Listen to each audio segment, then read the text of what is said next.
If anything, the last few days have shown that Imran Khan has a loyal base at home. On one command, his supporters appear out of thin air, and they do exactly what the Prime Minister says.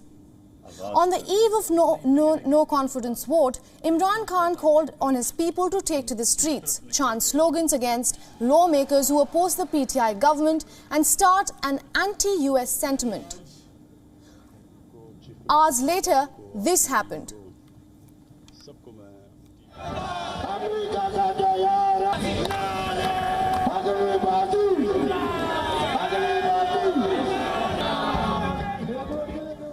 Hundreds rallied in Karachi, chanted slogans, held banners and raised native war pails. All this to show that Imran Khan still has support on the ground. सिर्फ इस बात पे एहतजाज कर रही है कि अगर जब तक पाकिस्तान में बेज़मीर बेशरम लीडर मौजूद हैं, पाकिस्तान अमेरिकी गुलामी से आज़ाद नहीं हो सकता।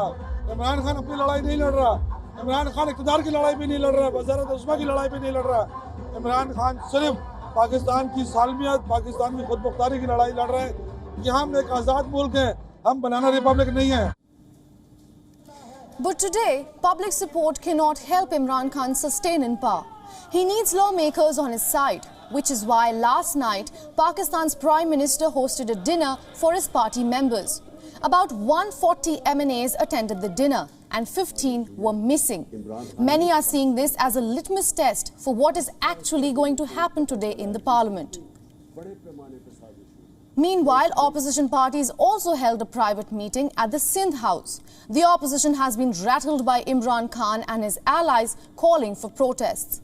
Leaders of opposition in the National Assembly, Shehbaz Sharif, requested that security level in Pakistan's capital should be raised, following which Islamabad was put under a red security level. In a separate incident, PPP chairman Bilawal Bhutto Zardari also said that if the ruling government tried to stop any members from entering the parliament, then there will be severe consequences. And Article 6 of the Constitution will come into play.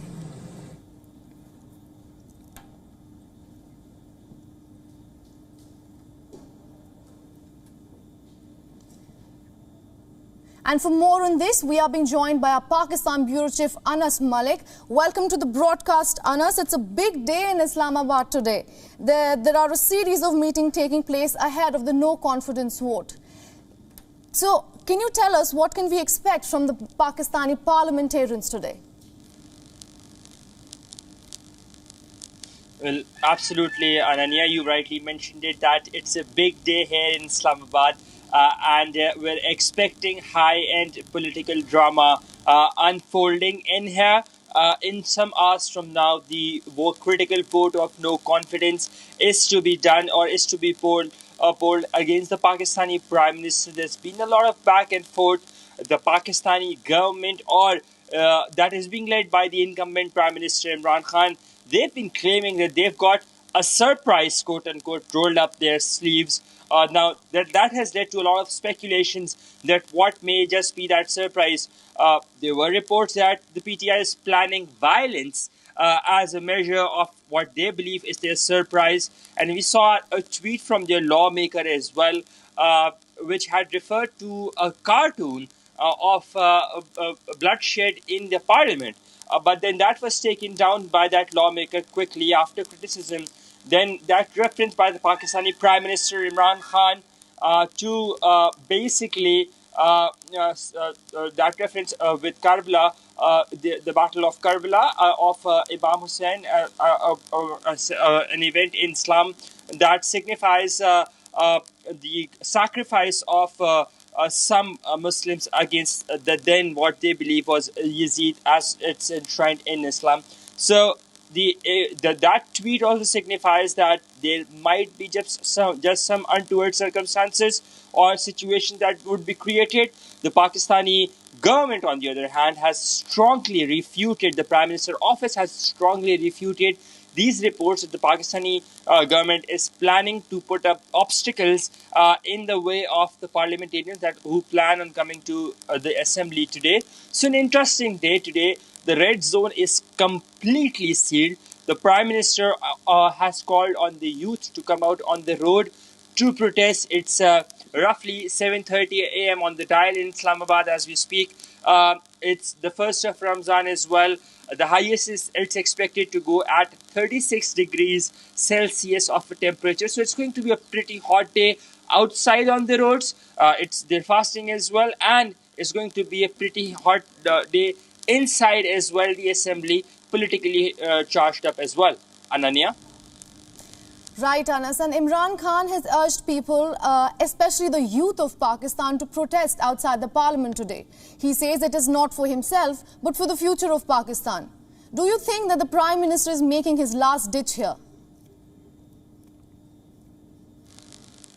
Well, it is a last-ditch effort.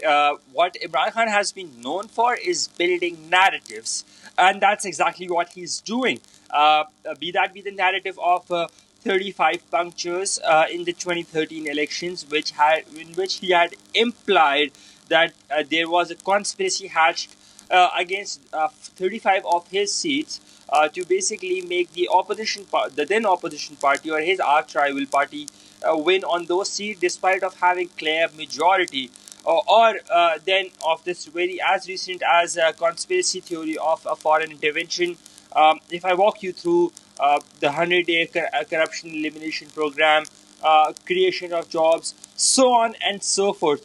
The only thing that where his government has made progress is the portion of foreign policy, and that's something that he has been proclaiming about, that he has been going loud about, that how robustly independent is his foreign policy. So this particular move of calling for a protest, asking for people to come out on the roads for their own rights, for their own good, is part of that wider narrative building move that Imran Khan has been doing over the time and again, as a leader of the opposition and now even as the Prime Minister.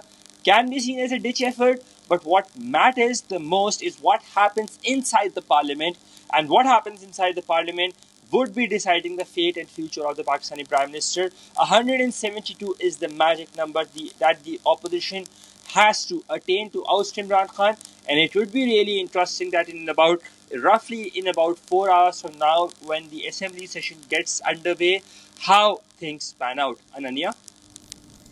Right, Anas. And coming to the second largest province in Pakistan, the Punjab Assembly is set to vote today for the next Chief Minister. This comes after Usman Buzdar's resignation. What can you tell us on that front? Well, that's a compromise that he had to do in Punjab, which is by virtue of population the biggest province in Pakistan. By virtue of area, that's the second biggest. But by virtue of population and resources that are allocated, is the biggest province. In fact, by virtue of seats as well that lead up to the National Assembly, Punjab is the biggest province. That's where he had to do a compromise. He said, and he claimed that the person he had put down as the chief minister, because his party has a visible majority, though not an absolute majority, but a visible majority. He said that he was Wasim Akram plus a reference to his cricketing days, or the great bowler Wasim Akram. But then he had to give a sacrifice on that, because to what the MP said, that his call of Wasim Akram plus was visibly unimpressive. Now, in Punjab as well, there's a very interesting showdown, or a match that is to take place, because if you talk in cricketing terms, both the opponents are very strong, and it's just one or two groups within PTI. There are divisions, and in case if those groups side with the other, then it's probably of no good for PTI or their supported candidate, and it will be near to impossible rather to ace it for the PTI backed candidate, that is Chaudhry Parvez Ilahi. Ananya.